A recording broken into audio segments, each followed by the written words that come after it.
CPM বিরোধিতা থেকেই তৃণমূল দলটার জন্ম। মাটি কামড়ে পড়েছিলেন মমতা। বামেদের 34 বছরের শাসনের অবসান ঘটিয়ে বাংলার মুখ্যমন্ত্রীর সিংহাসনে বসেছিলেন মমতা। ঠিক 15 বছর পর তাসের ঘরের মতো ভেঙে পড়ল মমতা সরকার। সমালোচকদের প্রশ্ন, ঘুরে দাঁড়ানো সম্ভব আদৌ? দলে বেনো জল উপচে পড়ছে বলেই মত দলের একাংশের। ভোট ফলাফলের পর থেকে একের পর এক ঘটনায় বিধ্বস্ত জোড়াফুল শিবির।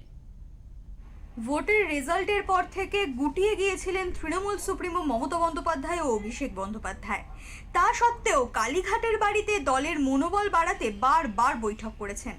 তবে দলের অন্দরেই ক্ষোভের পাহাড়, আর কে না জানে পাহাড় টলানো কি অতই সোজা।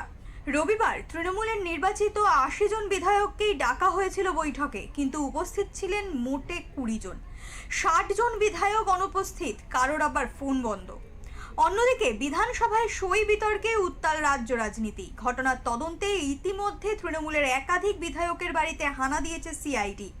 সোমবার নবান্নে সাংবাদিক বৈঠক করে মুখ্যমন্ত্রী শুভেন্দু অধিকারী জানান, ঋতব্রত বন্দ্যোপাধ্যায় এবং সন্দীপন সাহা স্পিকারকে অভিযোগ জানিয়েছিলেন। তার ভিত্তিতেই হেয়ার স্ট্রিট থানায় বিধানসভার সচিবালয়ে অভিযোগ জানায়।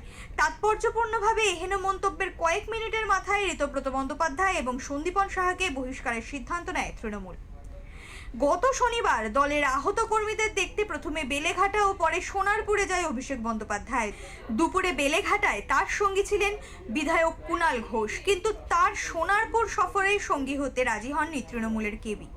এতদিন কোনো মঞ্চে অভিষেক বন্দ্যোপাধ্যায় থাকলে তার চারপাশে অনেক নেতা মন্ত্রীকে দেখা যেত, কিন্তু এখন ছবিটা অন্য।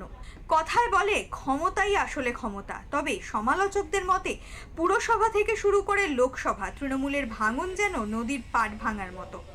বঙ্গ রাজনীতিতে যেভাবে তৃণমূলের উত্থান, সেভাবেই যেন ভাঙনের ছবিটাও স্পষ্ট। ব্যুরো রিপোর্ট, ওঙ্কার বাংলা।